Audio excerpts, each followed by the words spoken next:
I'll give you my number after. I've got some really good female pilot friends that are great. Faith, she's a captain, she's just moved from Kenya. And another friend of mine, Issy, she's a qualified pilot as well. And they're black women. And then I've got my black friends as well. In fact, the BET did a feature on us yesterday on black pilots, what it takes to get there. So when that comes out, I'll forward through Deb Rose and then she can put it out to you guys on the mailing list or whatever. Yes, sir. Oh, sorry, ma'am, sorry. Do you do work with youth? Yes, a lot of work with young people. So my company, The Safety Box, has done a lot of work with young people in the UK, and we're currently focused on reducing the amount of BME young people in the justice system. So we're working on that at the moment with the Youth Justice Board. Yes, sir. Working with prisoners, have you completed with Use of Voice? Who? Use of Voice? No, haven't. Okay. Just to remind you, I work for the MOJ, and so we need to touch base about the work for working with BME. Young people. Overrepresentation in the criminal justice. If you can get Mr. Gove to link up with the DFE, because there's big problems at the moment, and you know he stripped out 13 million from the YJB. So we've been working closely with Lord McNally and Lynn Hannigan. So it's a really good board at the moment. They've just reshuffled the YJB board, but I'm really looking at youth justice in particular, because our black boys, when they go into prison, they'll sit in the induction wing, and our black youth will have stolen like a watch, and they've got a 3-year sentence, and the white youth's got 6 months. So there's injustice that needs to be sorted out. But absolutely, if we can get MOJ on board, so I'll reach out to you in Nairobi for sure. Thanks a lot, yeah? Any other questions? Yes? Yeah, so earlier you mentioned pillars of success, you said skills, partners, teams and people. Yes. How do you push through patience and perseverance and keeping yourself motivated? That's what I was talking about at the beginning. So at the beginning it's about well-being. So if you're constantly zoned out on depressive things or things that cause depression, like prolactin, that hormone prolactin, that causes you to feel low, gives you an off day. Doing more physical exercise keeps you up as well. Staying fit keeps you up because your body feels better. When your body feels better, it naturally releases oxytocin, good hormones. And people, yeah. Upskill yourself. So confidence is linked to self-doubt. So imagine if I walk into a room with people that know everything. Who watches cricket in here? You do, sir. All right. Who's into football here? All right. You're into football. All right. So imagine we've got the cricket guy, and he's surrounded by 3 of his cricket friends, and they're all talking about cricket, and you don't know anything about cricket. It makes you feel isolated, and it pulls you back out of the conversation. But imagine if you knew everything about cricket.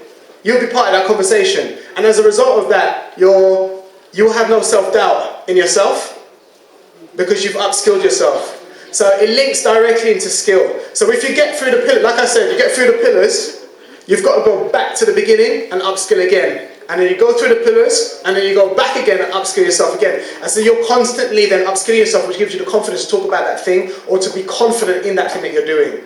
But fear is an attitude as well. And I've been in some things, major things. Like I've got 4 tons worth of equipment going into Kenya at the moment, and I'm thinking about what can go wrong. Like the boat, in short, there's a load of different things going on in my mind, and my business partner myself. And when you look at the size of it, I've got, like, Richard asked for a brochure for our thing because he's going into Rwanda. In fact, they've just done it because they're doing an energy deal at the moment for Africa. So they've just met this week in Paris, but he asked for it about 2-3 months ago. And it was getting it right to send it to him. And I was like, wow, the size of this thing is huge. Like, my goodness, like, it's potentially huge. And that was like a little bit, whoa, you know, it was a bit fearful, right? But you just got to keep pushing and believing in yourself, but being around other people that encourage you, that believe in you. Which is why it's so important to have the right partners in your life, because if you've got a partner that is not on the same page as you, it's going to be hard. Really, really hard. You're working differently. Okay, any other questions? Sir? I wonder if you have come across the Kimroy Bailey... Yeah, Kimroy's my partner in Jamaica. Okay. I gave Kimroy his... Kimroy, basically we provide all the solar and the renewable for him in Jamaica. Right. So Kimroy's one of our delivery partners in Jamaica. We ran 4 projects, the summer camp in Jamaica, whereby we taught young people how to build solar lanterns and also assemble robotics Yeah, man, Kimbo is my good friend, yeah. And we've got young people from Trinidad, these are from South Trelawney. Yeah. I've just opened an email from them because I've put them forward to the Raspberry Pi people to get in touch with them. They've been doing that for a long time though, you know, because Kimbo's got Adreno certain units there already. Kimbo uses Adreno, we use Adreno stuff, but yeah, absolutely, that's good. I mean, the Raspberry Pi is it's a good platform, yeah. I mean, but we use Adreno and other prototyping boards as well. But Kimbo's linked in well. We partnered with the Digicel Foundation in Jamaica, partnered with Jamaica National and also Jamaica National Foundation in Jamaica. Yeah. I'd just like to say if anybody wants to get involved with the project in Jamaica, they should reach out to those people. I think they're doing fantastic work out there. Yeah, man. Well, I mean, if you want to link into Jamaica, I'm the head chairman of Jamaicans Inspired UK. So we've formed a partnership with the JCDC in Jamaica, Jamaica Cultural Development Commission, to assist parishes in Jamaica. So we're doing a parish ambassador program in Jamaica at the moment to assist that. So we've got very, very strong links into the government, not in terms of political. So we're not PMP or JLP, but we're just love Jamaica. So we do a lot of things in Jamaica. Like in 2009, we took 50 young people to Jamaica for the first time. We held a youth conference down there. We're encouraging any young people from within the diaspora of Jamaica to get in touch and please do link us. We can link into a lot of the organisations on the ground in Jamaica for sure. Get Kim Roy here. Say again, sorry? I'd like to get Kim Roy here to go and do talks in schools. Yeah, it'd be good. I can link with Kimway and do something like that for sure. Yeah. Anything else? Yes, sorry. Sorry, madam. Sorry. If anyone of young people or people Jamaican to get in touch, have the name of your company again? Yeah, basically we're called Jamaicans Inspired. So on Facebook you can link with us. It's called Jamin UK or Jamaicans Inspired UK, and it's about mobilising the diaspora. So next year we've got some really exciting things planned with the organisation. Is it for children 15 or is it 10 or is there an age? There is, because we do start with teens. However, we're trying to work with a partner to reach out to the younger ones as well. But it's just easier with the teenagers to work with. Yeah.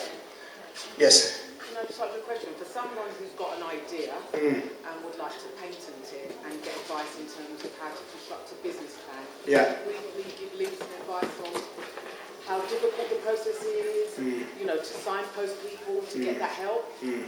All right. What are you painting a product? A product, yes. Okay. What is it? Is it food or is it electronics? It's food. So ingredients are very difficult to patent. The formulas of getting them together. Painting process is very long and it's expensive. It depends what painting you want. And I know this because we've linked into some very top painting people. In fact, there was a conference at Silicon Valley that I got the opportunity to ask Tony Fidel a lot of questions. He invented the iPod and a lot of Apple's products. And he's got over 300 paintings. What he said to me was innovate faster than anybody else. And start the painting process, but don't complete it, because it takes 3 years for it to go through. So you have patent pending, but by the time you get to you get the patent, you've spent loads and loads of money and you've improved already. So the first process I would say is actually to start it. Don't think about painting, it's going to cost a lot of money to do that.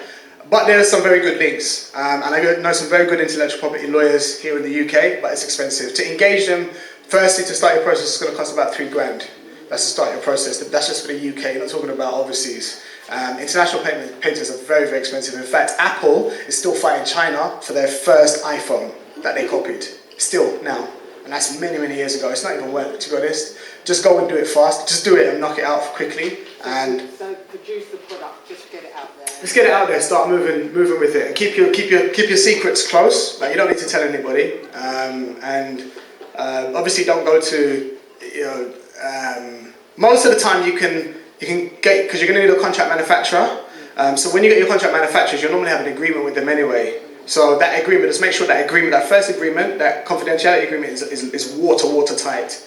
But most times you can start the process and just start talking to patent lawyers, and by engagement with the first initial draft that you send to the lawyers, that basically means it's not a novel idea. So if you don't get the full complete patent, if you get a situation where somebody does the same thing as you, if you send that email with all of your description to that lawyer, it's no longer a novel idea. Do you understand? So those people over there that have copied you, you'll still be able to fight it just from that first initial starting it. Do you see what I'm saying? But if you complete it, you're going to spend loads and loads of money. And that's just the advice I would give you around patents. I know because we've got inventions that we've got that. I've got a really good invention, and what they just said is innovate faster, improve quicker, because someone is going to copy it, and that's inevitable. Anything else? Yes, go ahead. How do you know the right business to invest in? How do you know the right business to invest in? You need to talk to the people that know the industry, and you yourself need to know the industry as well. So don't just... Are you looking at investment? Yeah, kind of, but... What's it for, firstly? Is it for wealth generation, or is it philanthropic, or what is the investment? Basically for landing, like property. For land? Yeah, property. Okay, good. Wait, in this country or overseas? Overseas. Good. Wait, in Africa? Yeah. Good. Where about in Africa? Huh? Nigeria. Nigeria? What, Delta State or somewhere else? Not in Delta State. Okay. In Lagos. In Lagos? Listen, man, yeah. Everyone's going to Nigeria. Everyone wants a piece of Nigeria. If you've got the opportunity to do it, then do it, you know. China's trying to get in there. All major companies like Airtel. Nigeria is one of the... There's more millionaires in Nigeria than there are in America. Like, they just pop up like this. You've got opportunity, and Nigeria is ready. If you know if you've got the right contacts, Nigeria is ready. So I would, you know, that type of investment is strong. Like property investment, land investment in the right area. You know, you can build on that. You can do so much stuff with it. So I would encourage investment into Africa. More of our people need to invest back into Africa. Yeah, forget here, man. They're not even investing here. They're investing all over the world. What advice would you give to young people who are coming maybe 16, 17, thinking about their future, studying, in terms of maybe getting a mentor? Mentors are incredibly important, and just having the right type of people around you to guide you is very, very important. And you know, but more importantly is actually taking ownership and responsibility of yourself now. So if you take ownership and responsibility of yourself now, you study as hard as you can, because those who are informed are able to make better decisions and go forward faster, because knowledge empowers. So I say get as much and learn as much as you can while it's free, because it's free education at the moment. So learn as much as you can. Enroll on short courses during the summer holidays, get a skill, start earning from the skill. You know, get a camera if you can for Christmas, and then go on a camera course and then start taking pictures and filming like this gentleman here. You know, and that will basically help you to get an income early, and you'll start this entrepreneurial journey. I'll take one more question and then shoot off. You had one already? I'm sorry. Yeah. Okay, I'll take yourself and then over here, yeah, go ahead. Yeah. What I'd like to say, I think there's a big demand for youth. Like youth mentors.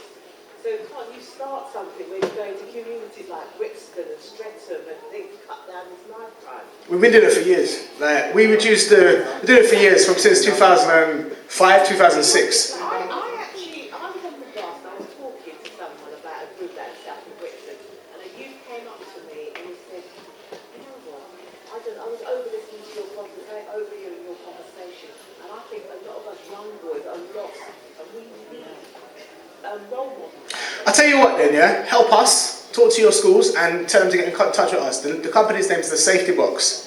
We've been doing it for many years. We've worked with over 8,000 young people in the UK. In 2012 and 2013, during the time of when they were pulling a lot of money from the public sector outside, we went into the prison. We reduced the level of violence in that prison by 96% in a year. And that was the work which we put into a prison where our young people were locked up, because they were the influencers and the movers and shakers. So we would run around the capital to different areas, we'd squash it here, we'd get the elders to stand down, we'd get the young people to stop the beef, we'd go to the next area. By the time we leave that area, the next one's risen up.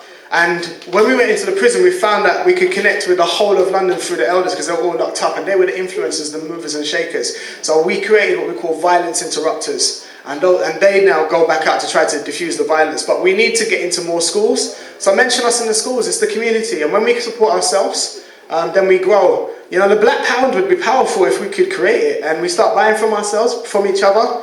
you know, and start doing things together, we could really rise as a community.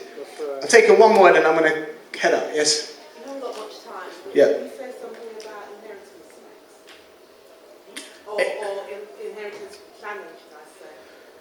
It's very Capital gains tax or inheritance tax. Inheritance planning. So what do you do for What you can do for your children, put it in a trust, you know, and then you can put it in a trust fund. Life insurance people are normally quite good at helping you with that. Aviva is quite good, so you can put it in a trust for them. You can set up a trust for them. You could also get a financial advisor. So there's a lot of companies out there that offer that. KPMG, Ernst & Young, PricewaterhouseCoopers, and just reach out to them and say, you know, do you have any advisors that can advise me on tax and how I can best use my money to help my young people? Because if you're talking about inheritance, it's going to be capital gains for them. So it's not you, it's really them. If it's going to be inheritance, so they're going to inherit. They will inherit that, but they're going to have taxes which are associated with it as well. So it's best to speak to a specialist about that. It's not my sector, but I'm looking into trust funds at the moment. That's why I'm, you know, kind of saying trust fund and stuff. But yeah, is that good? Yeah. Okay. Go ahead. What I was going to ask you was, you have the projects you to make, with you. Yes. To make all the islands No, yes at the moment, but no in terms of our product. We've had our products in Haiti before. We're open to actually work with other islands. In fact, I was talking to some people from Barbados the other day about replicating the project there. We do it in Kenya. We do it in Malawi as well. We're looking at starting in Zambia as well. But that's the project arm. But my business partner is now saying that we've got to stop the social stuff and really focus because we're working on some pretty big deals, so we've got to pull away from the social. So we're not doing anything with Kimroy. We didn't do anything we did this year, but we're not doing anything with Kimroy next year because we're really focused on the commercial arm. When we can focus on the commercial arm and we'll gain the income, then we'll be able to go back and hit a lot of the social stuff. Thank you very much. You guys are great.